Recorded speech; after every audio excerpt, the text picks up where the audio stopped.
ज़बरदस्त इसका कलर आया है कोरमे का। और इसका टेक्सचर देखिए कितना दानेदार है, बिल्कुल ऐसा जैसे आप शादियों में या होटलों से मंगवा के खाते हैं।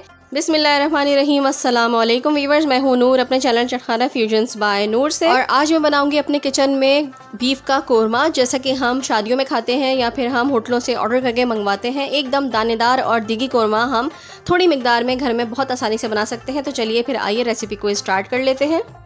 मेरे चैनल को सब्सक्राइब कीजिए और बेल के आइकन को प्रेस करके ऑल के बटन पर क्लिक कीजिए ताकि आपको मेरी हर आने वाली नई वीडियो सबसे पहले मिल सके। और अगर वीडियोस पसंद आए तो एक लाइक भी कर दीजिए। 3 दरमियाने साइज़ के प्याज ले लेके इनको बारीक काटने के बाद हमें ब्राउन करना है। 1 पाव के करीब मैंने यहाँ पे दही ले लिया है। गोश्त मैंने लिया है, आप बोनलेस भी ले सकते हैं लेकिन हड्डी वाले से ज़रा टेस्ट अच्छा आ जाता है। यहाँ पे मैंने 6 जो हैं वो लौंगे ले ली हैं, 2 बड़ी इलायची के टुकड़े ले लिए हैं, 4 से 5 मैंने छोटी इलायची ले ली है और ये 10 से 12 मैंने काली मिर्चें ले ली हैं, 2 दालचीनी के टुकड़े ले लिए हैं और 3 से 4 तेज़ पत्ते ले लिए हैं। अदरक मैंने जूलियन काट ली है, ये हम आखिर में डालेंगे। गरम मसाला हम आखिर में डालेंगे, ये होममेड गरम मसाला है। 3 टेबलस्पून मैंने यहाँ पे लिया है अदरक लहसुन का पेस्ट। और यहाँ पे कुछ खुश्क मसाले लिए हैं जिसमें 1 टीस्पून मैंने नमक लिया है, हाफ़ टीस्पून मैंने हल्दी ली है, 1 टीस्पून मैंने लाल मिर्च पाउडर लिया है, 1.5 टीस्पून मैंने लिया है यहाँ पे पिसा हुआ धनिया, 1 टीस्पून मैंने लिया है कश्मीरी लाल मिर्च और 1 टीस्पून ही मैंने लिया है पिसा हुआ ज़ीरा और बीच में मैंने ये ली है हाफ़ टीस्पून इलायची का पाउडर। अब हम प्याज को बारीक काटने के बाद इनको फ्राई कर लेंगे। जिस पॉट में हमने कोरमा पकाना है उसमें मैं 1 कप के करीब ऑयल ले लूँगी और हम इसमें प्याज ब्राउन कर लेंगे। प्याज को हमने अच्छा से रेड कलर आने तक फ्राई करना है, उसको बिल्कुल डार्क ब्राउन मत होने दिएगा वरना कोरमे का कलर भी हमारा जो है वो डार्क ब्राउन और अजीब सा हो जाएगा। तो हमें प्याज को हल्की आंच पर ब्राउन करना है। ये देखिए व्यूअर्स, प्याज का कलर हमारा रेड सा होने लगा है। बस हम इसको थोड़ी देर के लिए और मज़ीद पकाएंगे और फिर इसको निकाल लेंगे। ये देखिए कितना अच्छा कलर इसका हो गया है। बस अब हम इसको प्याज को निकाल लेंगे, इससे ज़्यादा हमें इसको कलर नहीं देना है। बस इस स्टेज पर आपने निकाल लेना है क्योंकि इसके बाद भी इसका कुकिंग प्रोसेस जब ये हॉट रहती है तो ये ब्राउन होती रहती है और डार्क हो जाएगा इसका कलर अभी, इसलिए हम इसको इसी कलर पर निकाल लेंगे। अब इसी ऑयल में जिसमें हमने प्याज ब्राउन की थी हम तमाम गरम मसाला इसमें शामिल कर देंगे और गरम मसाले को थोड़ा सा हम सिजिल होने देंगे ताकि इसका अरोमा ऑयल में आ जाए। अब हम इसमें शामिल कर देंगे बीफ और बीफ को भी हम गरम मसाले के साथ फ्राई करेंगे पहले, जब तक इसका कलर चेंज नहीं हो जाता। इससे ये होता है कि जो गोश्त की रॉ स्मेल है वो ख़त्म हो जाती है और एक जो हीक सी आ रही होती है वो गोश्त से बिल्कुल निकल जाती है। बस अब हम बीफ को इसका कलर चेंज होने तक फ्राई कर लेंगे।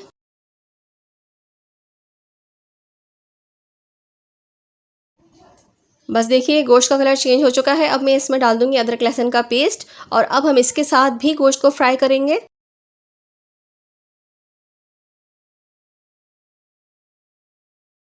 अदरक लहसुन के साथ अच्छी तरह से फ्राई करने के बाद अब मैं इसमें डालूंगी तमाम खुश्क मसाला जो कि हमने एक प्लेट में निकाल कर रखा हुआ था। वो तमाम मसाला हम इसमें डाल देंगे और इसको अच्छी तरीके से मिक्स कर लेंगे।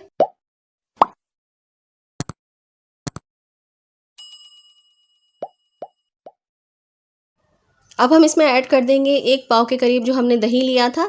दही को फेंटते वक्त आप इस बात का ख्याल रखिएगा कि वो बिल्कुल क्रीमी टेक्सचर में ना हो, बल्कि आप जब दही को फेंटें तो वो थोड़ा सा दानेदार रहना चाहिए।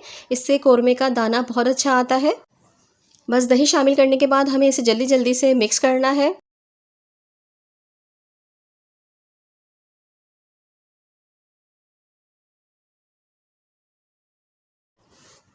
'दही के प्याले में भी पानी डाल के इस प्याले को भी साफ़ करके हम इसमें ऐड कर देंगे और इसके अलावा 1 गिलास भर के मैं इसमें पानी शामिल कर दूँगी और इसको फिर हम पकाएँगे।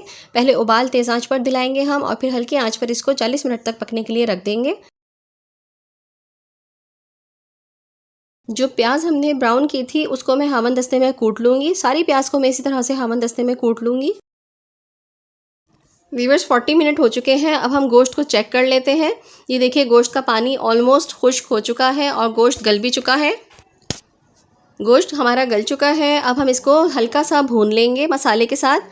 ये देखिए आप इसके ग्रेवी देखिए, इसका मसाला देखिए अभी से ही कितना अच्छा इसका टेक्सचर आया है, दानेदार सा इसका मसाला अभी बना है। बस 5 से 7 मिनट हम इसको भूनेंगे मीडियम हाई फ्लेम पर।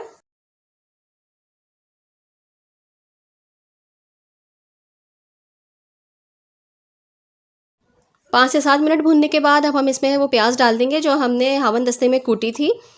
इससे और ज़्यादा कोरमे का टेक्सचर आप देखिएगा कितना ज़बरदस्त हो जाता है। बस प्याज को हम अच्छी तरीके से मिक्स करेंगे। थोड़ा सा पानी में इसमें शामिल करूँगी ताकि प्याज हमारी इजीली मिक्स हो सके। अगर आप मेरी रेसिपी देख रहे हैं और आपको मेरी रेसिपी और मेरा प्रोसीजर कोरमा बनाने का पसंद आ रहा है तो एक लाइक भी कर दीजिए। थोड़ा सा पानी इसमें और शामिल करूँगी। तकरीबन मैंने आधा गिलास के करीब पानी इसमें शामिल कर दिया है। आपको जितनी ग्रेवी रखनी हो आप उतना ही पानी इसमें शामिल करिएगा, क्योंकि दम पे रखने से पहले आप उतना पानी ऐड कर दीजिए जितनी आपको ग्रेवी रखनी है।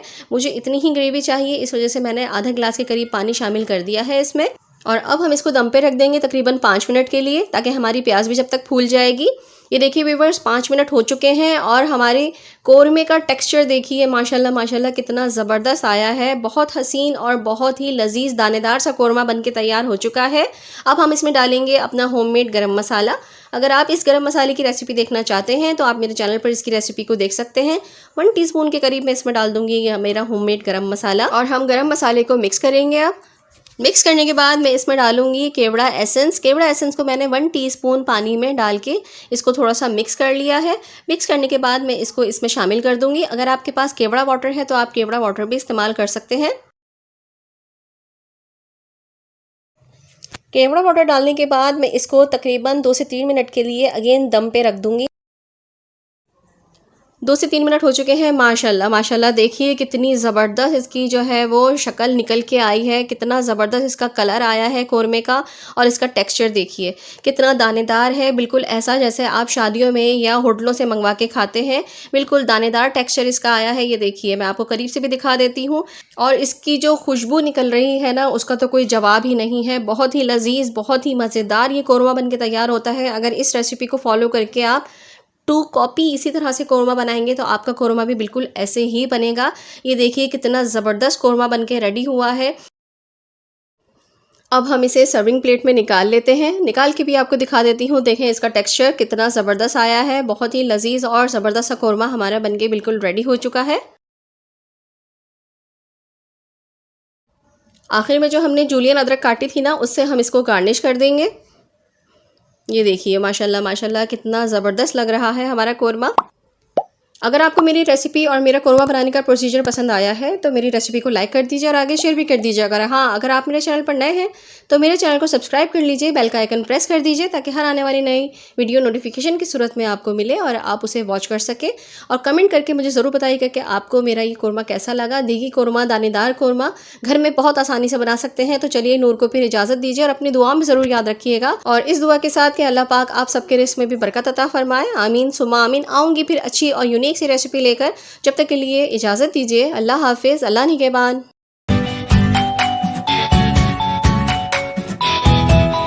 उम्मीद है आप सब लोग खैरियत से होंगे, ठीक ठाक होंगे। आज की मेरी रेसिपी है बीफ नहारी की। बीफ नहारी मसाला मैं आपको पहले से ही बनाना सिखा चुकी हूँ, आप मेरी वीडियोस में देख सकते हैं।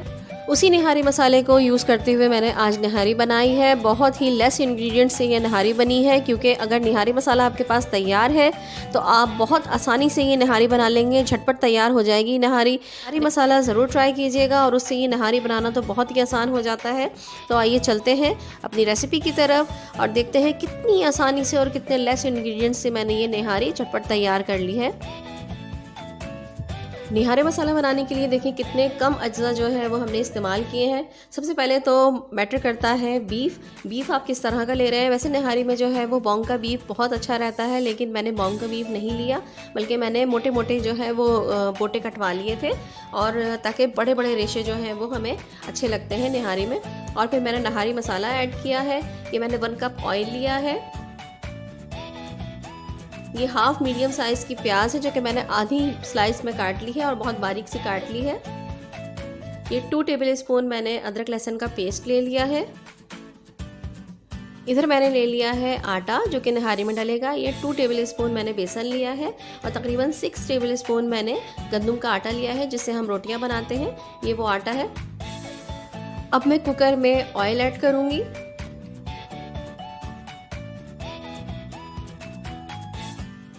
अब इसमें प्याज ऐड कर दूंगी जो कि मैंने बहुत बारीक काटी हुई थी। प्याज को हमें गोल्डन ब्राउन करना है। प्याज हमारी फ्राई हो रही है। जब तक प्याज हमारी फ्राई होगी, हमें एक काम करना है कि हमें ये जो आटा हमने लिया था, आटा और बेसन, इसमें मैं पानी डालने के बाद इसको अच्छी तरीके से जो है वो इसका महलूल बना लूँगी, इसका मिक्सचर बना लूँगी और इसको साइड में रख देंगे। जब तक गोश्त हमारा गलेगा, ये अच्छे तरीके से सेटल हो जाएगा। इससे जो है निहारी बहुत लेसदार बनती है। जब भी मैं नहारी बनाती हूँ, तकरीबन 1-2 घंटे के लिए जब तक गोश्त गल रहा है या इससे भी पहले मैं इसको घोल कर रख लेती हूँ। इससे बहुत ही अच्छा टेक्सचर नहारी का आता है। प्याज हमारी ब्राउन हो चुकी है। अब मैं इसमें बीफ ऐड कर दूंगी।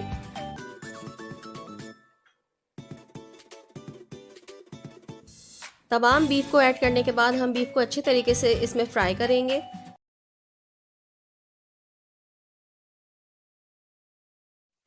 बीफ का अपना पानी तकरीबन खुश्क हो चुका है। अब मैं इसमें अदरक लहसुन ऐड कर दूंगी और अदरक लहसुन के साथ हम गोश्त को अच्छी तरीके से भूनेंगे। गोश्त को अदरक लहसुन के साथ भूनने के बाद मैं इसमें निहारी मसाला ऐड कर दूंगी। तकरीबन 6 टेबल स्पून मैंने निहारी मसाला इसमें ऐड किया है। अगर आप चाहें तो आप बाज़ार का भी इस्तेमाल कर सकते हैं। अगर नहीं घर में बनाना चाहते हैं तो आप मेरे निहारी मसाले की रेसिपी को देख सकते हैं मेरी वीडियोज़ में।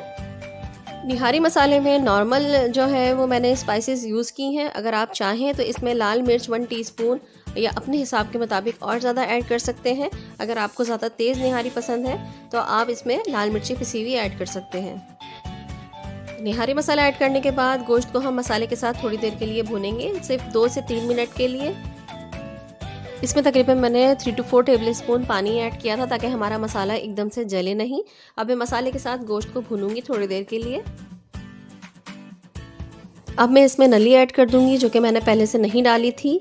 पहले से इसलिए नहीं डाली थी ताकि हमें भूनने में आसानी हो। ये देखिए ऑयल जो है वो तकरीबन सब अलहदा हो चुका है। अब हम इसी ऑयल को निकाल लेंगे। अगर मैं ऑयल नहीं निकालूंगी तो जब हम आटा डालेंगे तो ये ऑयल सारा डिसअपेयर हो जाएगा और फिर हमें ऊपर से अलहदा से भगाड़ लगाना पड़ेगा। तो मैं ऐसा नहीं करती, मैं ऑयल को निकाल लेती हूँ, निकाल के अलग बर्तन में रख लेती हूँ। अब मैं इसमें तकरीबन 1 जग के करीब पानी ऐड कर दूँगी और इसको गलने के लिए रख दूँगी। क्योंकि मैं गोश्त को कुकर में गला रही हूँ इसलिए मुझे 20 से 25 मिनट लगेंगे। लेकिन अगर आप नॉर्मल देगची में पका रहे हैं गोश्त तो तकरीबन 1 घंटा, पौन घंटा या फिर सवा घंटे में आपका गोश्त गल जाएगा। ये डिपेंड करता है गोश्त की क्वालिटी पर। अगर आप बॉन्ग का गोश्त इस्तेमाल कर रहे हैं तो वो थोड़ा सा और टाइम ले सकता है। क्योंकि मैं कुकर में इस्तेमाल कर रही हूँ इसलिए 20 से 25 मिनट में हमारा गोश्त तैयार हो जाएगा। ये देखिए गोश्त 20 से 25 मिनट में हमारा बनके रेडी हो चुका है और निहारी की शक्ल देखिए कितनी खूबसूरत आई है। इसमें अभी मैंने आटा ऐड नहीं किया है, अभी मैंने सिर्फ गोश्त को गलाया है। अब मैंने जो पहले से आटा घोल के रखा हुआ था ताकि आटा हमारा जो है वो अच्छे तरीके से घुल जाए और हमारी निहारी में बहुत लेसदार सा लुक आ जाए। तो अब मैं थोड़ा थोड़ा करके इसमें आटा ऐड करूँगी। पहले हम निहारी में बॉयल आने का इंतज़ार कर लेंगे और फिर मैं इसमें थोड़ा थोड़ा सा आटा ऐड कर लूँगी और ध्यान रहे कि चमचा हमें चलाते रहना है। ये देखिए आटा मैंने ऐड कर लिया है।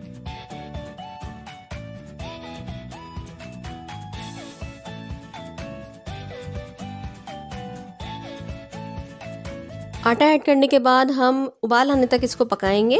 तकरीबन 10 से 15 मिनट के लिए मैं इसको ढक के रख दूंगी। प्रेशर नहीं लगाना है, बिल्कुल धीमी आंच पे इसको ढक के रख देंगे और 10 से 15 मिनट के लिए हम इसको पकाएंगे।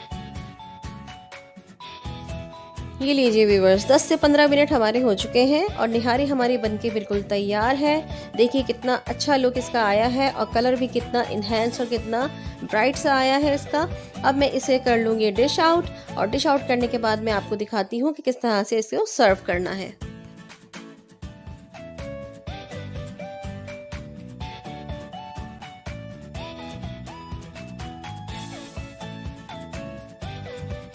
निहारी को डिश में निकालने के बाद जो हमने ऑयल इसका निकाल लिया था अब हम ऊपर से वो डालेंगे।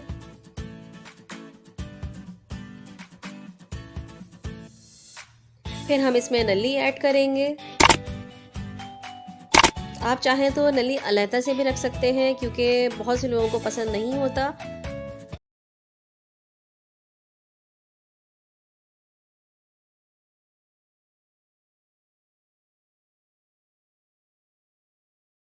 इन द लास्ट इसे अदरक, हरी मिर्च और हरी धनिया से गार्निश करेंगे और इसे प्रेजेंट कर देंगे।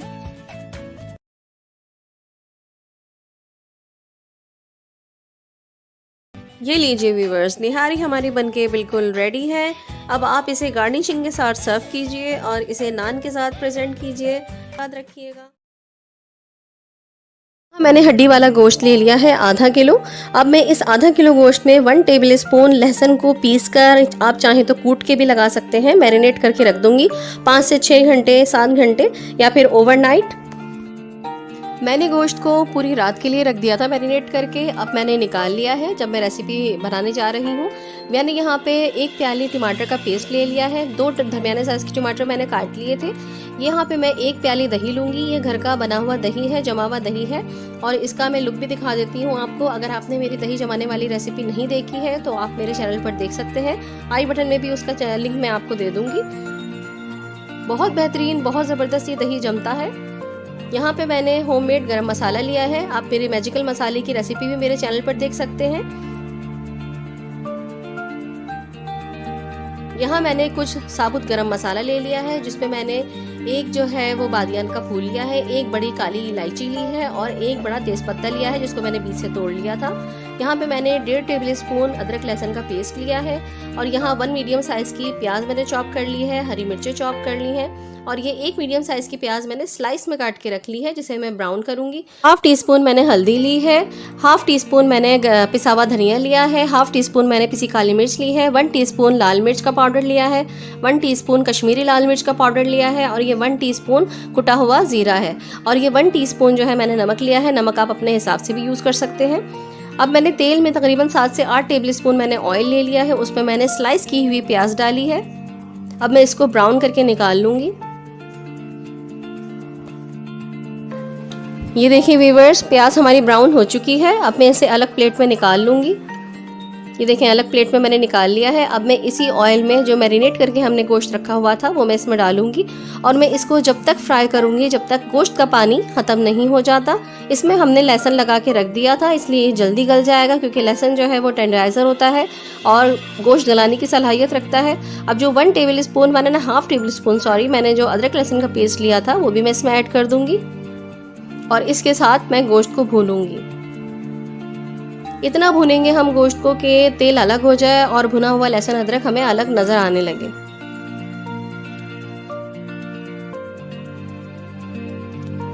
ये देखें, तकरीबन हमारा गोश्त जो है वो अच्छे तरीके से भुन चुका है। देखें, ऑयल सेपरेट नज़र आ रहा है और अदरक लहसुन अलग सेपरेट नज़र आ रहा है। अब यहाँ पे मैं डाल दूंगी चॉप्ड अनियन और जो मैंने हरी मिर्ची काट के रखी थी चॉप करके, वो दोनों मैं चीज़ें इसमें ऐड कर दूंगी और हम इसको अच्छे तरीके से इसके साथ मिक्स करेंगे। अब मैं इसमें तेज़पत्ता, बड़ी इलायची और बादियान फूल शामिल कर दूंगी और जो हमारे पास खुश्क मसाले थे सारे, वो सब के सब मैं इसमें ऐड कर दूंगी।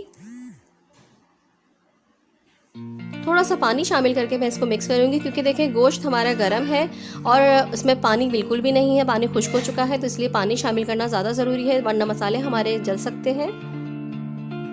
ये देखिए व्यूअर्स, कितना अच्छा कलर इसका अभी से आ रहा है। तकरीबन 5 से 7 मिनट हो गए हैं मुझे इसको मीडियम हाई फ्लेम पर भूनते हुए। मसालों के साथ साथ हम गोश्त को अच्छी तरीके से भूनेंगे।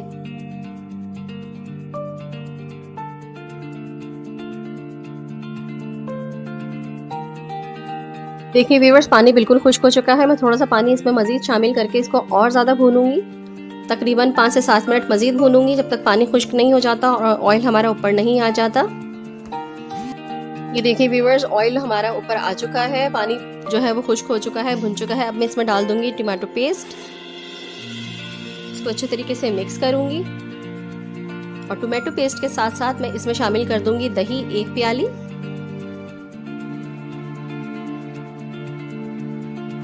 एक प्याली दही शामिल करने के बाद अब मैं इसमें ब्राउन प्याज जो हमने की थी वो सारी इसमें ऐड कर दूंगी और इसको हम अच्छी तरीके से मिक्स करेंगे।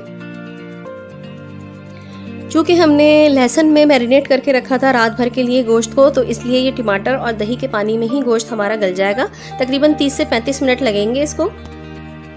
ये देखिए व्यूअर्स, 35 मिनट हो चुके हैं। तकरीबन हमारा गोश्त जो है वो गल चुका है। बीच में मैं चेक करती रही हूँ, आप भी बीच में चेक कर सकते हैं गोश्त गला कि नहीं गला, क्योंकि गोश्त के ऊपर डिपेंड करता है। अगर ज़्यादा टेंडर है गोश्त और बहुत फ्रेश है तो वो जल्दी गल सकता है, और क्योंकि मैरिनेशन पे भी डिपेंड करता है कि कितने घंटे आपने मैरिनेट किया है। ये देखिए, जैसा कि आप देख रहे हैं कि गोश्त अच्छी तरीके से गल चुका है। अब तकरीबन हमारा ये सालन बिल्कुल डन हो चुका है। अब मैं इसमें हाफ़ टी स्पून गरम मसाला शामिल कर दूँगी। गरम मसाले की रेसिपी आप मेरे चैनल पर देख सकते हैं। और ये है 1 अदद लीमू का रस जो कि मैं इसमें शामिल कर दूँगी। बस अब ये आपका ढाबा गोश्त बनके बिल्कुल रेडी है। बहुत लजीज, बहुत मज़ेदार और इतनी ज़बरदस्त और यूनिक सा इसका टेस्ट होता है और बहुत ज़्यादा मज़ेदार है। बहुत चटपटा, बहुत मज़ेदार सा आपका ये सालन बनके तैयार है, ग्रेवी वाला ढाबा गोश्त। अच्छा, ग्रेवी के लिए एक चीज़ ये है कि अगर आपको ग्रेवी ज़्यादा चाहिए तो आप प्याज, टमाटर और दही के रेशो को अपने हिसाब से बढ़ा सकते हैं। लास्ट में मैंने इसको अदरक से डेकोरेट कर दिया है और अब ये खाने के लिए बिल्कुल रेडी है। और इसे तंदूर की रोटी के साथ या घर की चपातियों के साथ या नान के साथ खाएं। बहुत लजीज है, बहुत मज़ेदार है। इंशाल्लाह ताला आपको ये रेसिपी ज़रूर पसंद आएगी और जब आप ये बनाएंगे तो आपके घर वाले वाह वाह कर उठेंगे। बिस्मिल्लाहिर्रहमानिर्रहीम, अस्सलाम वालेकुम वीवर्स। उम्मीद है आप सब लोग खैरियत से होंगे, ठीक ठाक होंगे। आज की जो मेरी रेसिपी है वो बहुत ही मज़ेदार सी रेसिपी है और चटपटी सी रेसिपी है। वो है लगन कबाब की रेसिपी, जिसे हम बनाएंगे ग्रेवी के साथ। लगन कबाब बनते ही ग्रेवी के साथ है। ये आपके डिनर मेन्यू के लिए भी बहुत अच्छी डिश रहेगी। इसके अलावा दावत के मेन्यू में भी ये एक बहुत अच्छा एडिशन रहेगा, तो इसे ट्राई ज़रूर करके देखिएगा। इंशाल्लाह ताला आपको भी पसंद आएगी। तो आइए चलते हैं इसकी रेसिपी की तरफ। सबसे पहले हम कबाब की तैयारी कर लेते हैं। कबाब के लिए मैंने ये आधा किलो, तकरीबन 600 ग्राम होगा ये कीमा, ये मैंने डबल मशीन में से निकाल लिया है और इसको मैंने अच्छी तरीके से वॉश कर लिया है। और यहाँ पे मैंने एक बड़े साइज़ का लार्ज प्याज ले लिया था, उसको मैंने बारीक चॉप कर लिया है। ये अदरक लहसुन का पेस्ट है, ये 2 टेबल स्पून मैंने लिया है। इसके अलावा कुछ खुश्क मसाले हैं जिसमें मैंने जो चीज़ें ली हैं वो मैं आपको बता देती हूँ। 1 टीस्पून मैंने पिसी हुई लाल मिर्च ली है। ये मैंने 1 टेबल स्पून खशखाश ली थी। खशखाश को मैंने भिगो के पहले छाना था ताकि उसकी सारी मिट्टी निकल जाए, फिर उसको तवे पे हल्का सा भून के इसको ग्राइंड कर लिया था। 1 टीस्पून कुटी हुई लाल मिर्च ली है। 1.5 टीस्पून मैंने पिसा हुआ ज़ीरा लिया है। 1.5 टीस्पून ही मैंने सॉल्ट लिया है, आप अपने हिसाब से डालिएगा। 1.5 टीस्पून मैंने इसमें धनिया पाउडर लिया है और 1 टीस्पून मैंने इसमें हल्दी ली है। और ये तमाम मसाले इसमें हम डाल के अब अच्छी तरह से इसको मिक्स करेंगे। सबसे पहले मैं इसमें अदरक लहसुन शामिल कर दूंगी, फिर इसमें मैं प्याज ऐड कर दूंगी।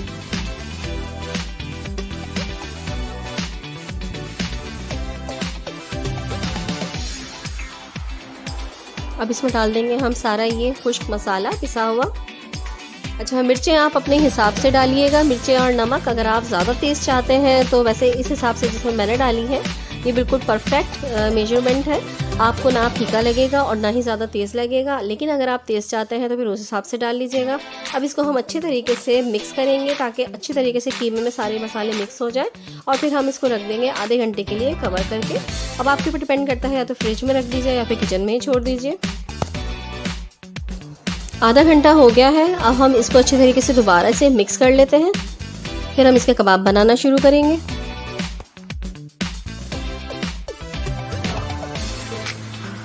इस तरह से हमने थोड़ा सा कीमा अपने हाथ पे ले लेना है। किसी पानी की या किसी चीज़ की ज़रूरत नहीं पड़ेगी। अगर थोड़ा सा स्टिकी हो रहा हो तो आप हल्का सा ऑयल लगा लीजिएगा, वरना इसकी ज़रूरत नहीं है।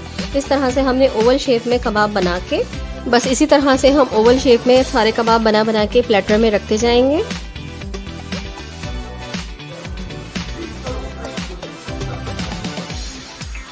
ये देखिए व्यूवर्स, कबाब सारे तैयार हो चुके हैं। तकरीबन आधा किलो या 600 ग्राम में हमारे 15 से 16, ये तकरीबन 16 हमारे कबाब बनके तैयार हो चुके हैं।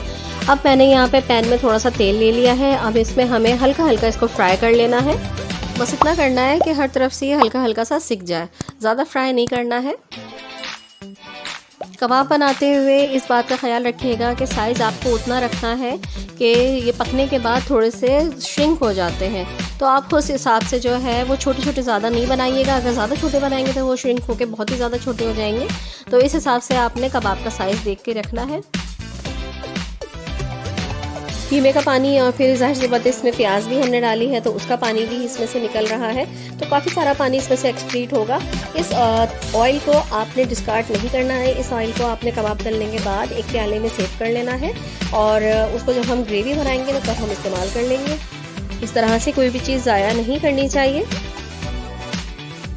बस ये हल्के हल्के से फ्राई हो चुके हैं। अब हम इसको निकाल लेते हैं। तमाम कबाबों को हम एक प्लेट में निकाल लेंगे। इसी तरह से बाकी कबाबों को भी हम हल्के हल्के से फ्राई कर लेंगे। ये देखिए व्यूअर्स, कबाब सारे तैयार हो चुके हैं हमारे। अब हम चलते हैं ग्रेवी की प्रिपरेशन की तरफ।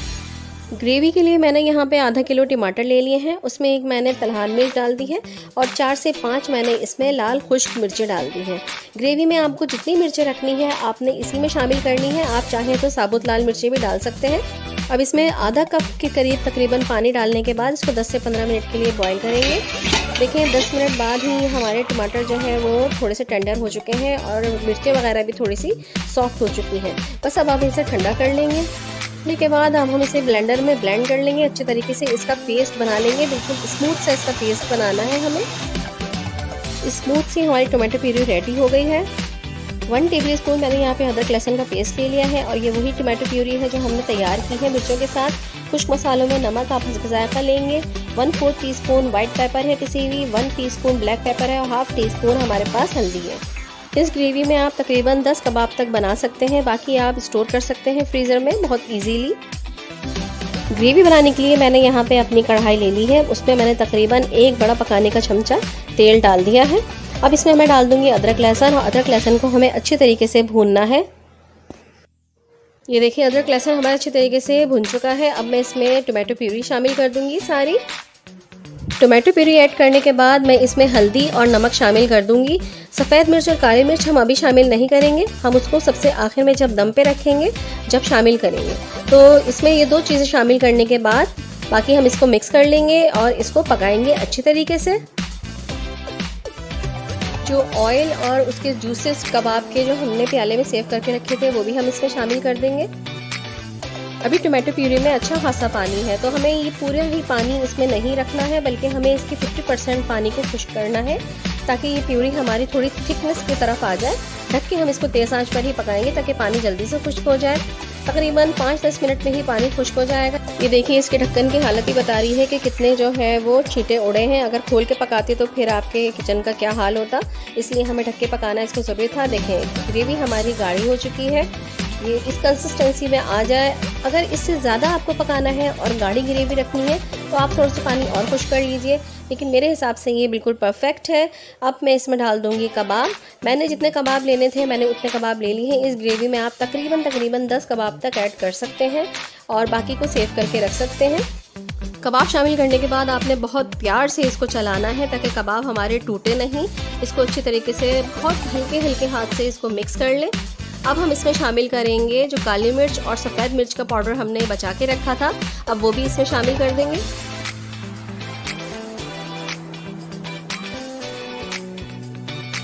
अभी भी आपने हुस्न सलूक का बहुत आला मुजाहरा करना है और इसको बहुत ही प्यार के साथ हैंडल करना है और बहुत ही नरमी के साथ इसको चलाना है। अब इसे कवर करने के बाद 5 से 7 मिनट के लिए हमें सिर्फ दम पे रखना है। 5 से 7 मिनट हो जाएंगे तो हमारी डिश बनके बिल्कुल तैयार हो जाएगी। ये देखिए कितना ज़बरदस्त इसका कलर आया है, माशाल्लाह माशाल्लाह किस कदर खूबसूरत डिश लग रही है। ये देखने में ऐसा लग रहा है जैसे बहुत ज़्यादा स्पाइसी होगी, लेकिन ये बहुत ही मॉडरेट किस्म के इसमें मसाले डले हुए हैं। बहुत ही अच्छा इसका टेस्ट होता है। इतनी टेस्टफुल डिश आपने कभी भी नहीं खाई होगी। आई एम श्योर इसको ज़रूर ट्राई करके देखिएगा, बहुत मज़े की बहुत लजीज बनती है ये। बस अब इसकी फ्लेम को हम ऑफ़ कर देंगे और इसे डिश आउट कर लेंगे। अल्हम्दुलिल्लाह हमारे लगन कबाब बनके बिल्कुल रेडी हो चुके हैं। आप अपने मेहमानों के आगे ये रखिए, आपके मेहमान आपकी तारीफ़ किए बगैर नहीं रहेंगे। बहुत ज़बरदस्त और बहुत ही मज़ेदार और लजीज से ये रेसिपी है, इसे ट्राई ज़रूर करके देखिएगा। अब लास्ट में हम इसे धनिया से गार्निश कर देंगे और हमने अपने तैयारशुदा प्लेटर में इसको रख दिया है। बहुत ही ज़बरदस्त और बहुत ही लजीज हमारी ये डिश बनके तैयार हो चुकी है। उम्मीद है आप लोगों को ये लगन कबाब की रेसिपी ज़रूर पसंद आएगी। अब आप इसे एंजॉय कीजिए नान के साथ, तंदूरी नान के साथ या फिर कुलचों के साथ, जैसे आप चाहें। बहुत ही लजीज और बहुत ही ज़्यादा जायकेदार ये डिश बनके तैयार हो चुकी है। इंशाअल्लाह ताला आपको मेरी ये रेसिपी पसंद आएगी। अगर पसंद आई है तो एक लाइक कर दीजिए और शेयर करना ना भूलिएगा। और हाँ, अगर मेरे चैनल को आप पहली मर्तबा विजिट कर रहे हैं तो मेरे चैनल को सब्सक्राइब करके बेल का आइकन ज़रूर प्रेस कर दीजिएगा ताकि मेरी हर आने वाली नई वीडियो आपको नोटिफिकेशन की सूरत में सबसे पहले मिल सके। चलिए तो फिर अब नूर को इजाज़त दीजिए, नेक्स्ट रेसिपी के साथ फिर हाजिर होंगी। जब तक के लिए अल्लाह हाफिज़, अल्लाह निगहबान।